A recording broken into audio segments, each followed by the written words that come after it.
Hi viewers, இன்னைக்கு நம்ம சேனல்ல ஒரு ஸ்பெஷல் வீடியோ 7 விதமான டெலிஷியஸ் லஞ்ச் பாக்ஸ் ரெசிபீஸ் உங்க கூட நான் இன்னைக்கு ஷேர் பண்ண போறேன். பன்னீரோட 2 recipes, 2 fried rice recipes, 2 biryani recipes, ஒன்னு வெஜிடபிள் சேர்த்துக்கிட்டு இன்னொன்னு வெஜிடபிள் சேர்த்துக்காம ஒரு புலாவ் ரெசிபி. 7 வகை ரெசிபீஸும் என்னென்னன்னு பார்த்தறலாம். முதல்ல palak paneer rice, mushroom fried rice, vegetable fried rice, vegetable biryani, paneer biryani, peas pulav. இந்த ஒவ்வொரு ரெசிபீஸும் என்னால் 30 நிமிஷத்தில் பண்ண முடிஞ்சது. ஹரிபரியாக இனிமேல் லஞ்ச் வந்து நீங்கள் ப்ரிப்பேர் பண்ணணும் காலையில் எழுந்தன்னு அவசியம் இல்லை. ஈஸியாக முடிக்கிறதுக்காக தான் இன்றைக்கி நம்ம வீடியோவில் லஞ்ச் பாக்ஸ் ரெசிபி நான் உங்கள் கூட ஷேர் பண்ணுறேன். பசங்களுக்கும் இதே லஞ்ச் பாக்ஸ்க்கு கட்டித்தரலாம். பாலக்கில் எப்படி செய்கிறதுன்னு பார்க்கலாம். முதல்ல ஒரு பேனில் 20 ml எண்ணெய் சேர்த்துக்கோங்க. கூடவே 2 கப் பாலக்கீரை சேர்த்துக்கோங்க. 2 நிமிஷம் போல் நல்லா வதக்கிக்கோங்க. இப்போது இந்த பாலக்கீரையை நம்ம மிக்சியில் போட்டு ரன் பண்ணிக்கணும். மிக்சியில் கூடவே 5லேருந்து 6 பல் பூண்டு, ஒரு துண்டு இஞ்சி, ஒரு பச்சை மிளகாய் சேர்த்து நல்லா பேஸ்ட் மாதிரி அரைச்சிக்கோங்க. இப்போது ஒரு குக்கரில் 20 ml எண்ணெய் சேர்த்துக்கிட்டு லவங்கம், பட்டை, கிராம்பு, ஏலக்காய் எல்லாம் ஒன்று சேர்த்துக்கோங்க. கூடவே 1/2 ஸ்பூன் போல் ஜீரகமும் சேர்த்துக்கோங்க. பொடிசாக கட் பண்ணிக்கிட்ட 2 வெங்காயம் பெரிய சைஸு சேர்த்துக்கோங்க. ஒரு கேரட் நல்லா பொடிசாக கட் பண்ணிக்கிட்டேன். கூடவே 1/2 கப் பட்டாணியும் சேர்த்துக்கோங்க. கூடவே 1 ஸ்பூன் உப்பு, 1 ஸ்பூன் கரம் மசாலா சேர்த்துக்கோங்க. வெங்காயம் நல்லா பொன்னிறமாக மாற வரைக்கும் நல்லா வதக்கிக்கோங்க. வெங்காயம் நல்லா வதங்கினக்கப்புறம் நம்ம செஞ்சு வச்சுருக்கிற பாலக்கீரை பேஸ்ட்டும் சேர்த்துக்கோங்க. 1 கப் அரிசி நான் ஊற வச்சுருக்கேன். ஊற வச்ச தண்ணியோட ரைஸும் சேர்த்துக்கோங்க. 1 கப் ரைஸ்க்கு 3 கப் தண்ணி சேர்த்துக்கோங்க. இப்போது இன்னொரு பேன் எடுத்துக்கிட்டு 30 ml ஆயில் சேர்த்துக்கிட்டு அதில் 100 கிராம் பன்னீர் நல்லா வறுத்துக்கணும்.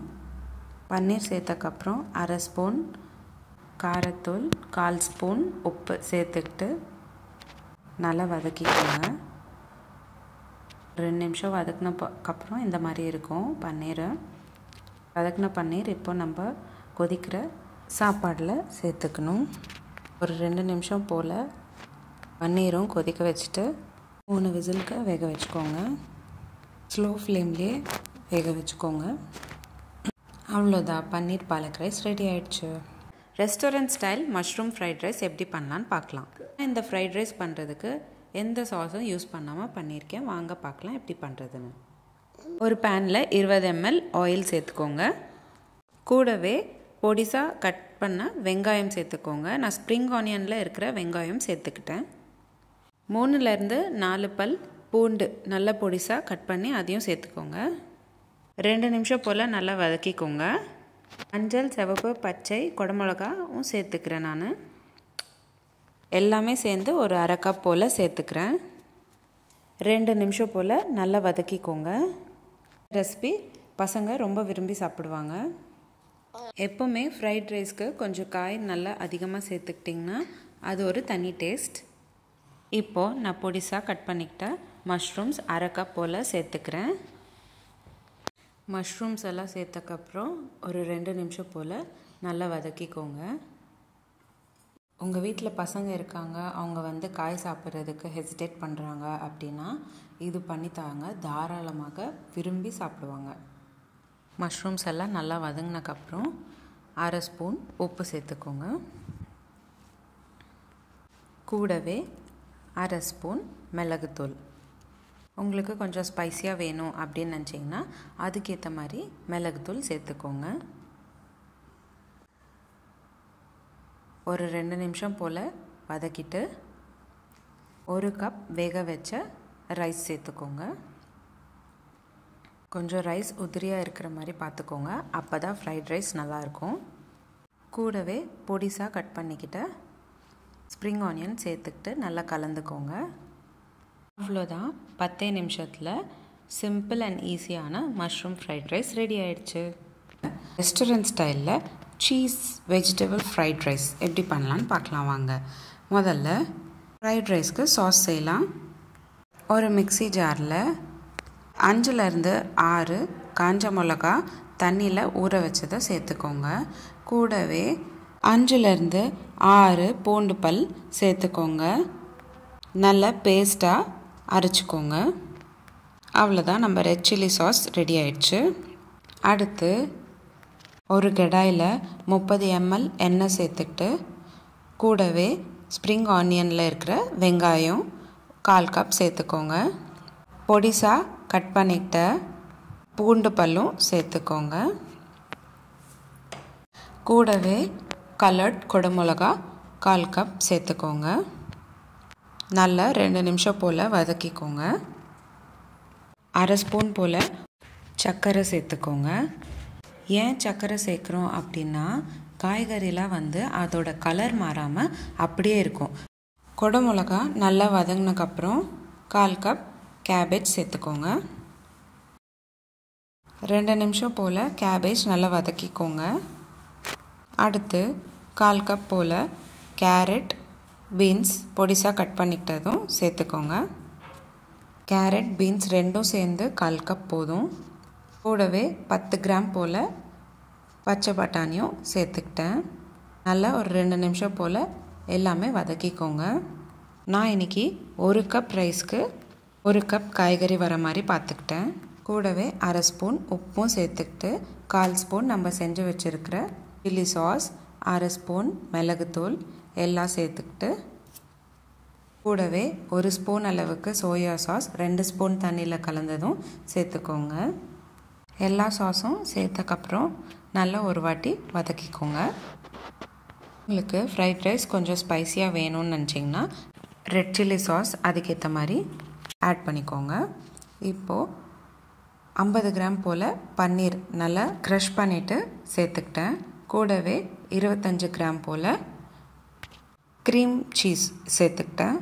எல்லாத்தையும் நல்லா கலந்து விட்டிங்கன்னா லைட்டாக எண்ணெய் மிதக்கிற மாதிரி இருக்கும். அந்த ஸ்டேஜில் நம்ம வேக வச்சுருக்கிற 1 கப் போல் பாஸ்மதி ரைஸ் சேர்த்துக்கோங்க. நல்லா கலந்து விட்டுட்டு கொஞ்சமாக ஸ்ப்ரிங் ஆனியன் தூவி விட்டிங்கன்னா ரெஸ்டாரண்ட் ஸ்டைலில் cheese vegetable fried rice ready ஆகிடும். மின்ட் பீஸ் புலாவ் எப்படி செய்கிறதுன்னு பார்க்கலாம். முதல்ல குக்கரில் 30 ml எண்ணெய் சேர்த்துக்கோங்க. கூடவே ஒரு பட்டை, கிராம்பு, ஏலக்காய், பிரியாணி இலையெல்லாம் சேர்த்துக்கிட்டு கூடவே 2 பெரிய வெங்காயம் பொடிசாக கட் பண்ணிக்கிட்டதும் சேர்த்துக்கிட்டேன். வெங்காயம் நல்லா பொன்னிறமாக மாற வரைக்கும் நல்லா வதக்கிக்கணும். அப்போ தான் புலாவ் ரொம்ப டேஸ்ட்டாக இருக்கும். அடுத்து நம்ம புதினா பேஸ்ட் ரெடி பண்ணிக்கலாம். இதுக்கு ஒரு மிக்ஸி ஜாரில் 5லேருந்து 6 பல் பூண்டு, 1 கை அளவுக்கு புதினா இலை, 1 துண்டு இஞ்சி, 1 பச்சை மிளகா, 1/2 ஸ்பூன் ஜீரகம் எல்லாம் சேர்ந்து நல்லா ஃபைனாக பேஸ்ட் மாதிரி அரைச்சிக்கோங்க. இப்போது அரைச்சி வச்சதை குக்கரில் சேர்த்துக்கோங்க. ஒரு 2 நிமிஷம் போல் நல்லா வதக்கிக்கோங்க. எல்லாமே நல்லா வதங்கினக்கப்புறம் 1/4 கப் அளவுக்கு பச்சை பட்டாணி சேர்த்துக்கிறேன். கூடவே 1 ஸ்பூன் உப்பும் சேர்த்துக்கோங்க. அடுத்து 1/2 ஸ்பூன் கரம் மசாலா சேர்த்துக்கிட்டு 2 நிமிஷம் போல் வதக்கிக்கோங்க. நான் இப்போது உங்களுக்கு சொன்ன அளவெல்லாம் 1 கப் அரிசிக்கு அடுத்து நம்ம ஊற வச்சிருக்கிற 1 கப் அரிசி சேர்த்துக்கணும். 1 கப் அரிசிக்கு 3 கிளாஸ் தண்ணி சேர்த்துக்கோங்க. ஒரு கொதி வந்தக்கப்புறம் குக்கர் மூடி போட்டு 3 விசில் வர வரைக்கும் வேக வச்சுக்கணும். அவ்வளோதான், சிம்பிள் அண்ட் ஈஸியாக புதினா பீஸ் புலாவ் ரெடி ஆயிடுச்சு. ரெஸ்டாரண்ட் ஸ்டைலில் வெஜிடபிள் பிரியாணி பார்க்க போகிறோம். இது ஒரு கம்ஃபர்டான லன்ச் சொல்லலாம். அதே சமயம் 1 பாட்டில் செய்யக்கூடிய ஒரு ரெசிபி. நான் இன்றைக்கி 1.5 லாக் அரிசிக்கு செய்ய போகிறேன். வாங்க பார்க்கலாம் எப்படி செய்கிறதுன்னு. குக்கரில் 50 ml எண்ணெய் சேர்த்துக்கோங்க. கூடவே பிரியாணிக்கு தேவையான பிரிஞ்சி இலை, பட்டை, கிராம்பு, ஏலக்காய், நட்சத்திர சோம்பு எல்லாம் சேர்த்துக்கோங்க. கூடவே 3 பெரிய சைஸ் வெங்காயம் நீல வாக்கில் கட் பண்ணிட்டதை சேர்த்துக்கிறேன். வெங்காயம் நல்லா பொன்னிறமாக மாற வரைக்கும் நல்லா வதக்கிக்கணும். வெங்காயம் நல்லா பொன்னிறமாக மாறினக்கப்புறம் இஞ்சி பூண்டு விழுது 2 ஸ்பூன் சேர்த்துக்கோங்க. 1 நிமிஷம் போல் வதக்கிக்கோங்க. அப்போ தான் பச்சை வாசனை போகும். அடுத்து புதினா இலை சேர்த்துக்கணும். உங்கள் கையளவுக்கு 2 வாட்டி புதினா இலை சேர்த்துக்கோங்க. நீங்கள் வேணும்னா கட் பண்ணி கூட சேர்த்துக்கலாம். நான் இன்றைக்கி முழுசாக தான் சேர்த்துக்கிறேன். கொஞ்ச நேரம் வதங்கினீங்கன்னா இலைலாம் கொஞ்சம் சுருங்கிடும். அடுத்து 3 பெரிய சைஸ் தக்காளி பொடிசாக கட் பண்ணிக்கிட்டதும் சேர்த்துக்கோங்க. ஒரு 5 நிமிஷம் போல் வதக்கிட்டே இருந்தீங்கன்னா தக்காளி நல்லா வெந்துடும். தக்காளி நல்லா வெந்தக்கப்புறம் நம்ம கட் பண்ணி வச்சுருக்கிற காயெல்லாம் சேர்த்துக்க போகிறோம். முதல்ல 2 கப் அளவுக்கு கேரட், 2 கப் அளவுக்கு பீன்ஸ், 2 கப் அளவுக்கு உருளைக்கிழங்கு, 1/4 கப் அளவுக்கு பட்டாணி இதெல்லாம் சேர்த்துக்கிட்டு 2 நிமிஷம் போல் வதக்கிக்கோங்க. அடுத்து நம்ம மசாலாலாம் சேர்த்துடலாம். 2 spoon காரத்தூள், 2 spoon garam masala, 1/2 spoon உப்பு இதெல்லாம் சேர்த்துக்கிட்டு நல்லா கலந்துக்கோங்க. 2 நிமிஷம் போல் நல்லா வதக்கிட்டக்கப்புறம் தண்ணி சேர்த்துக்கணும். நான் இன்றைக்கி 1/2 கப் அளவுக்கு அரிசி சேர்த்துக்க போகிறேன். 1/2 கப் அளவுக்கு அரிசிக்கு 5 கப் தண்ணி சேர்த்துக்கோங்க. அரை மணி நேரம் முன்னாடி நான் அரிசியில் தண்ணி சேர்த்துக்கிட்டு ஊற வச்சுருக்கேன். இப்போது அரிசியும் தண்ணியும் ரெண்டும் ஒரே வாட்டி சேர்த்துக்கிறேன். நல்லா கலந்து விட்டுக்கோங்க. 10 நிமிஷம் போல் வேக விட்டிங்கன்னா ஒரு கொதி வரும். ஒரு கொதி வந்தக்கப்புறம் நம்ம குக்கர் மூடி போட்டு மூடணும். நீங்கள் குக்கர் மூடி மூடுறப்பவே 1/4 பங்கு வெந்திருக்கும். அதனால் 2 விசில் விட்டால் போதும். 2 விசில் வர்றதுக்கு ஒரு 20 நிமிஷம் ஆகும். இதே ஸ்டைலில் நம்ம காயெல்லாம் இல்லாமல் கூட செஞ்சுக்கலாம். வெறும் வெங்காயம் தக்காளி மட்டும் வதக்கிட்டு அது கூட டேஸ்ட் நல்லாயிருக்கும். எண்ணெய் நம்ம தாராளமாக சேர்த்ததுனால கீழே அடி பிடிக்காது. நீங்கள் எண்ணெய் கம்மியாக சேர்த்துக்கிட்டிங்கன்னா கீழே அடி பிடிக்கும். 20 நிமிஷம் போல் ஆயிடுச்சு. 2 விசிலும் வந்தாச்சு. இப்போ பாருங்கள், பிரியாணி ரெடி ஆயிடுச்சு. பொறுமையாக கலந்துக்கோங்க. அவ்வளோதான், சிம்பிள் அண்ட் ஈஸியான ரெசிபி வெஜிடபிள் பிரியாணி ரெடி ஆயிடுச்சு. ரொம்ப சிம்பிளாக செய்யக்கூடிய ஒரு பிரியாணி பார்க்க போகிறோம். இதுக்கு நம்மளுக்கு எந்த காயும் தேவைப்படாது. தேங்காய் பால் சேர்த்து நம்ம பண்ண போகிறோம். இந்த பிரியாணிக்கு ஒரு தனி ஃப்ளேவர் இருக்கிறதுனால சின்னவங்கலேருந்து பெரியவங்க வரைக்கும் விரும்பி சாப்பிடுவாங்க. லஞ்ச் பாக்ஸ்க்கு பர்ஃபெக்டான ரெசிபியாக இருக்கும். ட்ரை பண்ணி பாருங்கள். வாங்க பார்க்கலாம் தேங்காய் பால் பிரியாணி எப்படி செய்கிறதுன்னு. முதல்ல குக்கரில் 30 ml எண்ணெய் சேர்த்துக்கோங்க. கூடவே பிரியாணிக்கு தேவையான நட்சத்திர சோம்பு, பட்டை, கிராம்பு, லவங்கம், ஏலக்காய், கொஞ்சமாக ஜீரகமும் சேர்த்துக்கணும். கூடவே ஒரு பிரியாணி இலையும் சேர்த்துக்கோங்க. 1/2 ஸ்பூன் அளவுக்கு ஜீரகம் சேர்த்தா போதும். அடுத்து நீல வாக்கில் கட் பண்ணி வச்சுருக்கிற 2 பெரிய வெங்காயம் சேர்த்துக்கிறேன். இந்த ரெசிபிக்கு 2 முக்கியமான இன்க்ரீடியன்ட். அதில் 1 வெங்காயம். வெங்காயம் நல்ல பொன்னிறமாக மாற வரைக்கும் வதக்கிக்கணும். 5 நிமிஷம் போல் ஆகும் வதக்கிக்கிறதுக்கு. இந்த பிரியாணின்னு இல்லைங்க, எந்த பிரியாணி செய்கிறப்பவும் வெங்காயம் நல்லா பொன்னிறமாக மாற வரைக்கும் வதக்கிக்கணும். 8லேருந்து 10 பல் பூண்டு சேர்த்துக்கோங்க. இந்த ரெசிபிக்கு அடுத்த மெயின் இன்க்ரீடியன்ட் இந்த பூண்டு தான். பல்லாக பூண்டு போட்டுக்கோங்க, கட் பண்ண வேணாம். இந்த பிரியாணிக்கு பூண்டு சேர்க்குறதுனால ஒரு தனி ஃப்ளேவர் வருங்க. அடுத்து 2 பொடிசாக கட் பண்ணிக்கிட்ட 2 பச்சை மிளகாவும் சேர்த்துக்கிறேன். உங்களுக்கு பிரியாணி இன்னும் ஸ்பைஸியாக வேணும்னு நினச்சிங்கன்னா அதுக்கேற்ற மாதிரி பச்சை மிளகாவை இன்க்ரீஸ் பண்ணிக்கோங்க. வெங்காயம்லாம் நல்லா வதங்கினக்கப்புறம் 3/4 ஸ்பூன் உப்பு, 1/4 ஸ்பூன் மிளகுத்தூள், 1/2 ஸ்பூன் கரம் மசாலா எல்லாத்தையும் சேர்த்துக்கிட்டு நல்லா கலந்து விட்டுக்கோங்க. எப்போவுமே பிரியாணி 1 கப் அரிசிக்கு 1 ஸ்பூன் உப்பு சேர்த்துப்போம். ஆனால் இந்த ரெசிபிக்கு நம்ம 3/4 ஸ்பூன் உப்பு தான் சேர்த்துக்கணும். அடுத்து 3 கப் அளவுக்கு தேங்காய் பால் சேர்த்துக்கோங்க. இன்றைக்கி நான் உங்களுக்கு வீடியோவில் காமிக்கிறது 1 கப் அளவுக்கு அரிசிக்கு. அதனால் நான் 3 கப் தேங்காய் பால் எடுத்திருக்கேன். இந்த மாதிரி நல்லா கொதி வந்தக்கப்புறம் ஊற வச்சுருக்கிற அரிசியை சேர்த்துக்கணும். கொதி வந்தக்கப்புறம் அரிசி சேர்த்துக்கிட்டிங்கன்னா பிரியாணிக்கு டேஸ்ட் இன்னும் கூடும். இந்த ரெசிபி எங்கள் வீட்டில் ஃப்ரீக்வெண்ட்டாக செய்யக்கூடிய ஒரு ரெசிபி. ஏன்னா இது ஈஸியாகவும் இருக்கும், அதே சமயம் எந்த வெஜிடபிள்ஸும் தேவைப்படாது. இந்த ரெசிபிக்கு பர்ஃபெக்டாக இருக்கக்கூடிய ஒரு சைட் டிஷ் குருமா. நம்ம ஊற வச்சுருக்கிற அரிசியெல்லாம் சேர்த்தக்கப்புறம் இந்த மாதிரி பொறுமையாக கலந்து விட்டுக்கோங்க. மறுபடியும் ஒரு கொதி வர வரைக்கும் வெயிட் பண்ணுங்கள். 25% வெந்தக்கப்புறம் கொஞ்சமாக கருவேப்பிலை சேர்த்துக்கோங்க. ஒரு வாட்டி கலந்து விட்டுட்டு குக்கர் மூடி போட்டு மூடிட்டு 2 விசில் வர வரைக்கும் வேக வச்சுக்கணும். பாருங்கள், 2 விசில் வந்தாச்சு.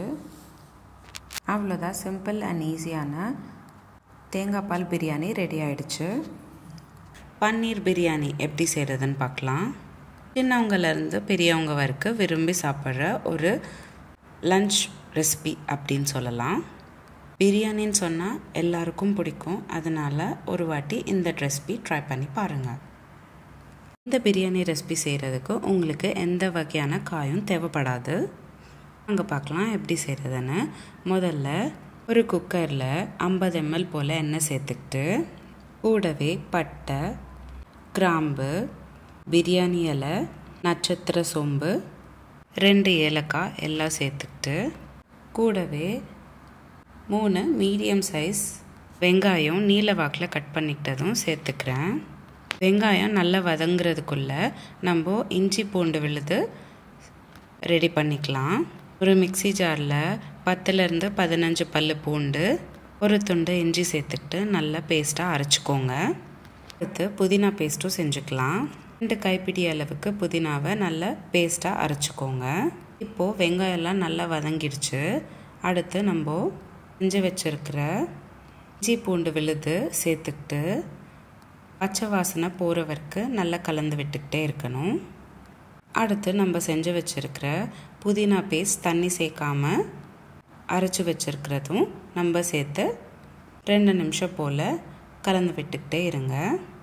எங்கள் வீட்டில் இந்த ரெசிபி ஆஃபனாக நாங்கள் செஞ்சு சாப்பிடுவோம். அதே சமயம் காய் இல்லாதப்போ ஒரு ப்ரோட்டீன் ரிச் ரெசிபி செஞ்சுக்கணுன்னா இந்த ரெசிபி ட்ரை பண்ணி பாருங்கள். அடுத்து 3 மீடியம் சைஸ் தக்காளி சின்ன சின்னதாக கட் பண்ணிக்கிட்டதும் சேர்த்துக்கிட்டு நல்லா வதக்கிக்கோங்க. அடுத்து 1 ஸ்பூன் போல் காரத்தூள், 1.5 ஸ்பூன் உப்பு சேர்த்துக்கிட்டு கூடவே 1.5 ஸ்பூன் அளவுக்கு கரம் மசாலாவும் சேர்த்துக்கோங்க. இப்போது மசாலாலாம் சேர்த்தக்கப்புறம் 2 நிமிஷம் போல் வதக்கிக்கணும். நான் இன்றைக்கி 5லேருந்து 6 பேர் சாப்பிடக்கூடிய அளவு நான் உங்களுக்கு காமிக்கிறேன். உங்களுக்கு எவ்வளோ தேவையோ அதுக்கேற்ற மாதிரி நீங்கள் குவான்டிட்டிஸ் இன்க்ரீஸ் பண்ணிக்கோங்க. 2 கப் அரிசி 1/2 மணி நேரம் போல் 5 கப் தண்ணி ஊற்றி ஊற வச்சுக்கிட்டேன். இப்போது நான் அதை சேர்த்துக்கிட்டு நல்லா கலந்து விட்டுக்கிறேன்.